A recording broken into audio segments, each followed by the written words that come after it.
Rafisha Kamaudina, Dea Melinda, dan yang ketiga Nurina Adina Ramadhani akan mengambil studi kasus tentang kasus nasabah bank jam 8 sampai dengan jam 11 di Bank Rio Kepri, cabang Pekanbaru. Awalnya, antrian yang sangat panjang akan menyebabkan permasalahan di berbagai pihak, baik yang membutuhkan pelayanan maupun yang memberikan pelayanan.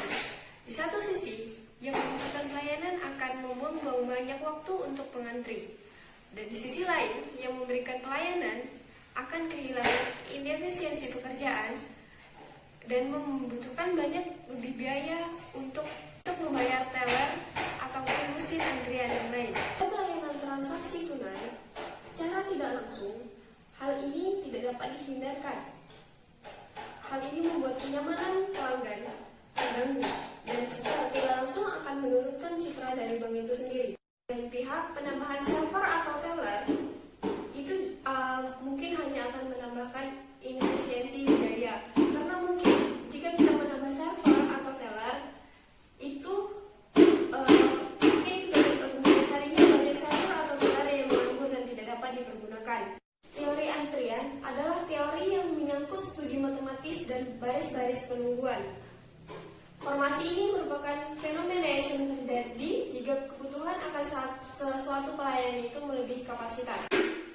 Melalui penerapan teori antrian ini, kita bisa menemukan dua biaya, yakni biaya tidak langsung maupun biaya langsung. Biaya langsung adalah biaya yang timbul dari penyedia fasilitas pelayanan, dan biaya tidak langsung adalah biaya yang timbul karena pengantri menunggu terlalu lama untuk mendapatkan pelayanan. Suatu sistem memiliki jumlah pelayanan optimal yang lebih tinggi, maka sistem tersebut memerlukan modal investasi yang lebih banyak. Tetapi jika jumlah fasilitas pelayanan kurang optimal, maka pelayanan akan tertunda. Sistem antrian dapat dibedakan menjadi masing-masing sesuai dengan tingkah lakunya. Yang pertama ada pola kedatangan, sumber masukan, disiplin antrian, mekanisme pelayanan, panjang antrian, dan tingkat pelayanan. Sedangkan atas dasar sifat pelayanannya, sistem antrian dapat diklasifikasikan dalam saluran antrian dan pelayanan. Saluran menunjukkan jumlah baris, antrian, dan fasilitas pelayanan membentuk struktur baris antrian yang berbeda. Pola keadaan pada model antrian saluran ganda tidak bergantung pada keadaan sistem. Jadi, lambda n sama dengan lambda untuk semua n. Waktu-waktu pelayanan yang berkaitan dengan tiap-tiap fasilitas pelayanan juga tidak bergantung pada keadaan. Jika jumlah pelanggan dengan sistem n sama dengan atau melebihi jumlah sistem fasilitas pelayanan c, maka rata-rata tingkat pelayanan dari fasilitas adalah c mu. Jika n lebih kecil atau kurang dari c, maka rata-rata tingkat pelayanan adalah n mu. Jadi, persamaan diferensial untuk peluang sebaik batas menjadi lambda P0 sama dengan mu P1, n sama dengan 0. Model saluran ganda untuk menentukan jumlah pelayanan C yang optimum, terdapat dua ukuran konflik yang paling menonjol, yaitu yang pertama, rata-rata waktu tunggu dalam sistem, yang kedua, persentase dari waktu pelayanan yang menganggur. Kedua ukuran ini mewakili pandangan dari pelanggan dan pelayan. Dengan menentukan jumlah pelayanan C, model tingkat aspirasi dapat dirumuskan sedemikian hingga T0 atau rata-rata waktu tunggu dalam sistem kurang dari alfa, dan X atau persentase dari waktu pelayanan yang menganggur kurang dari beta, dengan T0 diketahui dari analisa sistem antrian model antrian saluran ganda.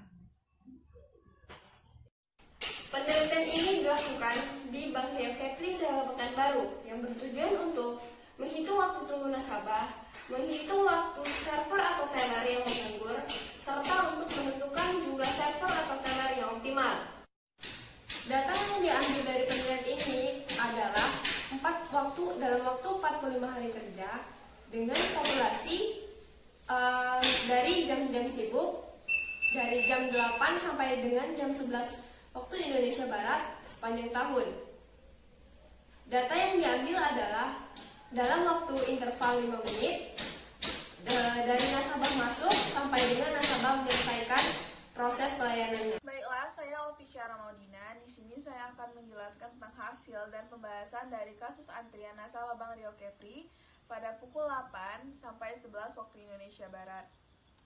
Dari hasil penelitian diperoleh data kedatangan nasabah dan data lama pelayanan selama 45 hari berturut-turut yang tertera pada lampiran pertama. Dari lampiran kedua diperoleh sebagai berikut. Berikut adalah data lampiran pertama. Selanjutnya lampiran kedua. Nah, dengan demikian, rata-rata tingkat kedatangan nasabah per 5 menit adalah 8,8228 orang. Dan rata-rata pelayanan terhadap nasabah 2,0771 menit per orang. Sehingga rata-rata kecepatan pelayanan adalah 2,4072 orang per 5 menit. Kemudian dilakukan pengujian terhadap distribusi banyaknya kedatangan nasabah per interval 5 menit. Diperoleh nilai C-score sebesar 39,3505. Sedangkan dari tabel distribusi C-score dengan A sama dengan 0,005 dan DK sama dengan 24 dikurang 2 sama dengan 22 diperoleh 2 buka kurung 0,05 dibagi 22, tabel X sama dengan 42,796. Karena X kuadrat hitung sama dengan 39,3505 lebih kecil dari X kuadrat tabel sebesar 42,796. Maka H0 diterima. Hal ini menunjukkan bahwa banyaknya kedatangan nasabah Bank Rio Kepri berdistribusi Poisson. Adapun intensitas lalu lintas diperoleh sebagai berikut. 3,6651. Jadi, diperoleh 0,7330 lebih kecil dari 1, yang mana merupakan keadaan mantap. Oleh karena itu, keadaan ini telah mantap, maka parameter-parameter yang lain pada sistem antrian model ini dapat dihitung seperti tertera pada lampiran pertama.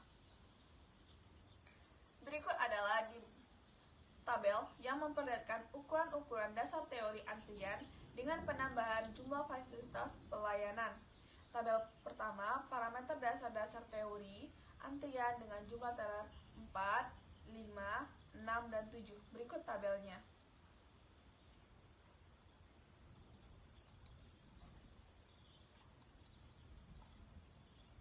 Berdasarkan tabel berikut, terlihat bahwa C sama dengan 4, sistem dalam keadaan sibuk, dan terdapat 9 nasabah yang harus antri setiap 5 menit. Untuk C sama dengan 5, sistem juga dalam keadaan sibuk, walaupun tidak mengalami antrian yang panjang, namun dalam setiap 5 menit terdapat suatu nasabah mengantri untuk mendapatkan pelayanan. Sedangkan untuk C sama dengan 6 dan C sama dengan 7, tidak ada lagi nasabah yang mengantri. Artinya, sistem tidak lagi dalam keadaan sibuk.